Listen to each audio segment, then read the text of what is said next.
Climate change is tricky. There's a disconnect between what the science says and what the narrative in the mainstream media is.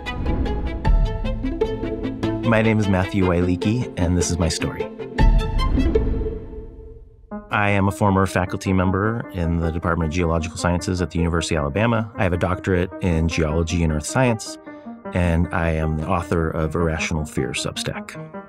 I was born in southern Poland in a town called Wrocław at a time when Poland was under the sphere of the influence of the Soviet Union and a communist government.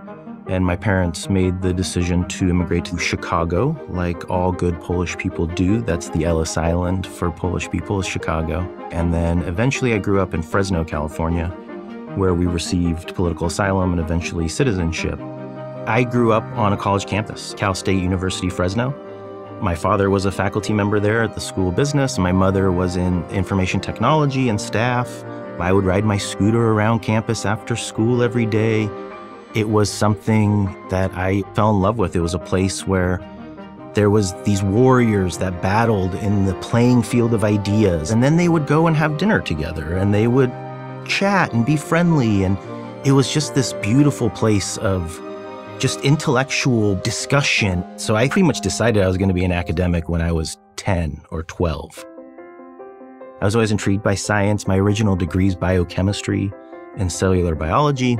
I was what was called a geochronologist, geo being rock, chronology being kind of the age of. I received my PhD from the Department of Earth, Planetary, and Space Sciences at UCLA. And then I was offered a tenure-track position at the Department of Geological Sciences at the University of Alabama. Taking that faculty position in Alabama was my dream.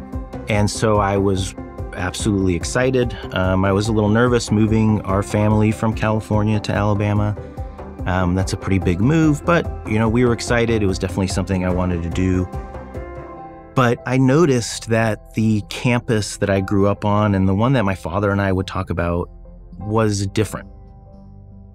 College campuses have always been meritocracies. We have GPAs, we give grades, and there was a shift from performance and ability to what I would say are immutable characteristics, meaning what you look like, or maybe your background or your race.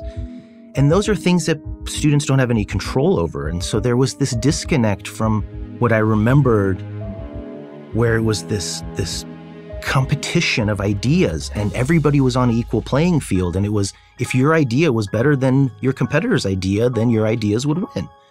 And now it seemed that the ideas didn't matter as much as characteristics of the students to appease funding agencies or whatever it was. One of the things they did was they got rid of the GRE. This is the graduate requirement exam. So in the name of equity, they removed an entrance exam. And so I was now left with trying to understand someone's life story from an essay without having any standardized metric to compare them to. So I would bring this up in faculty meetings, and it was clear that they were checking a box. There were certain things that we couldn't discuss in academia. In earth sciences, if you speak about climate change, that is one of these taboo subjects. And climate change is tricky. There's a disconnect between what the science says and what the narrative in the mainstream media is, and what certain, what I would call activist scientists have been kind of pushing. The narrative in the media is doing so much damage to mental health. Climate anxiety is probably the #1 anxiety issue for the college students that I talk to. And the science does not support that fear. I think that fear is irrational. Climate is a very convenient way for governments and institutions to get involved in nearly every aspect of a citizen's life. And if you are basing your life decisions, like whether or not to have children, whether or not to raise a family, whether or not to make sacrifices today such that maybe in a decade or not you're going to be in a better position. If you think that the planet is going to end, you don't make those sacrifices. I definitely love the Earth, and humans have an influence on the climate and on their environment, and we should minimize that.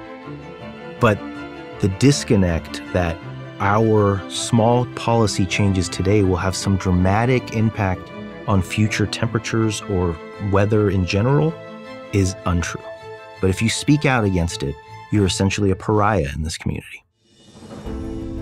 I gave a 2-day lecture in my introductory geology class about kind of climate realism is what I called it. The students were amazingly refreshed to hear that the planet wasn't going to end in 10 or 12 years. But faculty members were a little uncomfortable with it. If you push out scientists that disagree with your narrative, this isn't an open discussion. This isn't about finding the truth. This is about silencing those that disagree with you such that you can continue to push the narrative that you're pushing.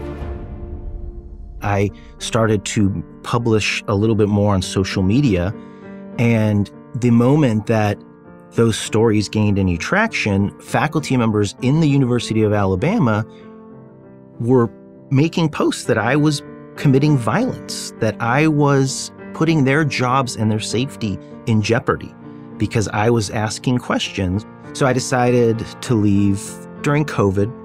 It just wasn't that dream job that I had been thinking about my entire life. It wasn't this beautiful place of the exchange of ideas that I wanted it to be. I don't think I would have been able to stay if I chose to stay. I doubt that I would have been awarded tenure if I chose to stay because I had been so vocal. The data is very clear. There is no metric that we can call the current state of the climate a crisis or an emergency or a breakdown. They're trying to elicit fear. When people are afraid, they are most vulnerable to changing their behaviors. Growing up in a household that was very aware of some of the mistakes of a communist type of government, centralized planning, the removal of the free exchange of ideas, that makes me more vocal because I see that we're making the same mistakes that my parents always told me we should never go down this road. The lack of tolerance for ideas, what I call illiberalism, the idea that if you question certain aspects of the government or certain ideologies, that no longer were you a good citizen. But if you haven't lived it, you don't know that these are mistakes. Science is supposed to be about the discovery of the truth. And the most important aspect of that is the ability to discuss. I want young people to be hopeful for their future. We should realize that there's going to be challenges. Climate will change, but that shouldn't be a reason to think that your future isn't hopeful. Thank you for watching this video. To keep PragerU videos free, consider making a tax-deductible donation.